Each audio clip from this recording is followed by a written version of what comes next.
Assalamualaikum warahmatullahi wabarakatuh. Yang saya hormati Ibu Dr. Pujiati MPD selaku Kaprodi Pendidikan Ekonomi. Yang saya hormati Bapak Dr. Andes Yon Rizal MSI selaku Pembimbing 1. Yang saya hormati Bapak Dr. Andes Ikomang Winata MSI selaku Pembimbing 2. Dan yang saya hormati Bapak Albert Maidiantoro MPD selaku dosen pembahas, serta teman-teman yang saya banggakan. Izin memperkenalkan diri, saya Indriana Kusuma Astuti, NPM 17130310119, mahasiswa Pendidikan Ekonomi 2017 Universitas Lampung. Di sini saya akan mempresentasikan mengenai proposal saya dengan judul faktor-faktor yang mempengaruhi pendapatan usaha petani jamur merang di Desa Sendang Agung. Baik, dalam presentasi kali ini, pembahasan yang pertama yaitu mengenai latar belakang. Nah, jamur merang merupakan salah satu komoditas yang mempunyai nilai ekonomis yang tinggi dan banyak diusahakan oleh petani di dataran rendah. Hal ini dikarenakan jamur merang dapat tumbuh pada media limbah. Usaha tani jamur merang yang dilakukan oleh petani di Desa Sendang Agung ini memperoleh pendapatan yang berbeda di setiap produksi pada masing-masing petani. Masyarakat banyak mempertimbangkan apakah akan memproduksi jamur merang atau tidak. Akibat perbedaan pendapatan ini menyebabkan masyarakat yang belum memulai usaha menjadi enggan dalam memulai produksi ini. Selain itu, dari hasil kuesioner yang telah dilakukan menunjukkan bahwa modal usaha yang digunakan oleh para petani kebanyakan hanya berasal dari modal mandiri atau modal pribadi para petani, sehingga penggunaan modalnya tersebut kurang maksimal. Dari segi tenaga kerja, rata-rata tenaga kerja yang digunakan dalam kegiatan produksi usaha jamur merang ini adalah berasal dari keluarga petani terkait yang tidak mempunyai kemampuan secara khusus di bidangnya. Selanjutnya, dari segi luas lahan, menunjukkan bahwa status kepemilikan lahan rata-rata petani jamur merang adalah kepemilikan pribadi, sehingga luas lahan yang digunakan terbatas yang akan berpengaruh terhadap hasil panen yang akan diperoleh. Pembahasan selanjutnya yaitu mengenai identifikasi masalah, yaitu sebagai berikut. Yang pertama, tingkat pengangguran di desa masih tinggi, terutama untuk pengangguran musiman, karena mayoritas masyarakatnya bermata pencaharian sebagai petani. Yang kedua, yaitu pendapatan petani jamur merang masih relatif rendah. Yang ketiga, yaitu pendapatan masyarakat mayoritas hanya didapat dari hasil pertanian. Yang keempat, lahan masyarakat belum digunakan secara maksimal. Yang kelima, yaitu masih banyak terdapat lahan kosong masyarakat yang belum dimanfaatkan secara optimal. Dan yang terakhir, pemanfaatan modal oleh masyarakat hanya terfokus di bidang pertanian saja.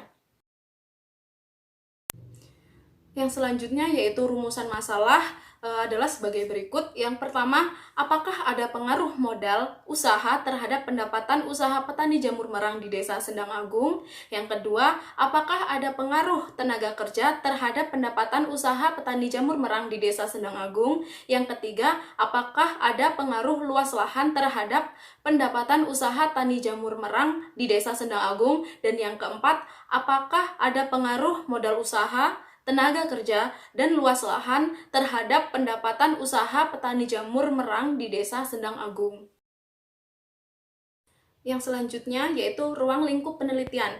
Objek penelitian dalam penelitian ini yaitu modal usaha sebagai X1, tenaga kerja sebagai X2, luas lahan sebagai X3, dan pendapatan usaha petani jamur merang sebagai Y. Sedangkan untuk subjek penelitian tersendirinya yaitu masyarakat petani jamur merang. Selanjutnya untuk tempat penelitiannya yaitu dilakukan di Desa Sendang Agung, Kecamatan Sendang Agung, Kabupaten Lampung Tengah. Dan yang terakhir waktu penelitiannya yaitu Agustus tahun 2020 hingga Desember 2020.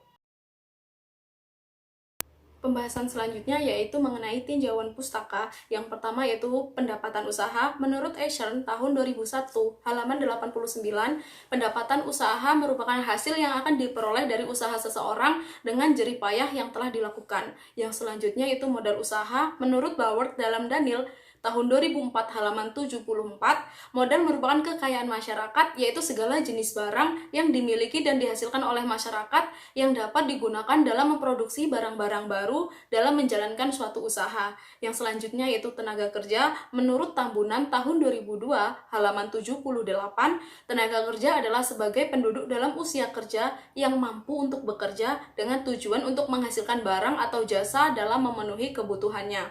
Yang selanjutnya yaitu luas lahan. kesalahan. Menurut Mubiarto dalam Hijratullah tahun 2009 halaman 13, luas lahan merupakan keseluruhan wilayah yang menjadi tempat dalam proses penanaman atau pertanian. Luas lahan akan menjamin hasil yang akan diperoleh oleh petani. Pada penjelasan sebelumnya didapat paradigma penelitian yaitu X1 atau modal usaha, X2 atau tenaga kerja, dan X3 yaitu luas lahan menjadi variabel independen yang diduga berpengaruh terhadap pendapatan usaha atau Y sebagai variabel dependen atau variabel terikat. Yang selanjutnya yaitu hipotesis penelitian. Yang pertama yaitu adanya pengaruh modal usaha terhadap pendapatan usaha petani jamur merang di Desa Sendang Agung. Yang kedua, adanya pengaruh tenaga kerja terhadap pendapatan usaha petani jamur merang di Desa Sendang Agung. Yang ketiga, adanya pengaruh luas lahan terhadap pendapatan usaha petani jamur merang di Desa Sendang Agung. Dan yang keempat, adanya pengaruh modal usaha, tenaga kerja, dan luas lahan terhadap pendapatan usaha petani jamur merang di Desa Sendang Agung. Yang selanjutnya yaitu metodologi penelitian. Penelitian ini termasuk ke dalam penelitian asosiatif korelasional, yaitu yang mempunyai tujuan untuk mengetahui pengaruh variabel X terhadap variabel Y. Yang selanjutnya yaitu populasi masyarakat petani jamur merang di Desa Sendang Agung dengan jumlah keseluruhannya yaitu 81 orang. Selanjutnya, sampel yang diambil dalam penelitian sebanyak dengan populasi yaitu 81 orang atau menggunakan sampel jenuh. Yang selanjutnya, teknik pengumpulan datanya yang digunakan yaitu observasi, kuesioner atau angket, dan dokumentasi. Rangkaian uji penelitian yang digunakan dalam penelitian ini yaitu yang pertama, uji persyaratan instrumen menggunakan uji validitas dengan korelasi product moment. Yang kedua, uji reliabilitas menggunakan Alpha-Cron-Batch. Yang selanjutnya, uji asumsi klasik, yaitu yang pertama, uji linearitas menggunakan statistik F. Yang kedua, uji multikolinearitas menggunakan Pearson product moment. Yang ketiga, uji autokorelasi menggunakan Darby-Waston. Yang keempat, uji heteroskedastisitas menggunakan korelasi Spearman. Yang selanjutnya itu pengujian hipotesis. Di sini menggunakan dua analisis, yaitu yang pertama analisis regresi linear sederhana dan menggunakan analisis regresi multiple, di mana analisis regresi multiple ini untuk menguji apakah variabel independen secara keseluruhan yaitu X1, X2, dan X3 berpengaruh terhadap variabel dependen atau variabel Y. Demikian presentasi proposal skripsi saya. Mohon maaf apabila terdapat banyak kesalahan. Terima kasih. Wassalamualaikum warahmatullahi wabarakatuh.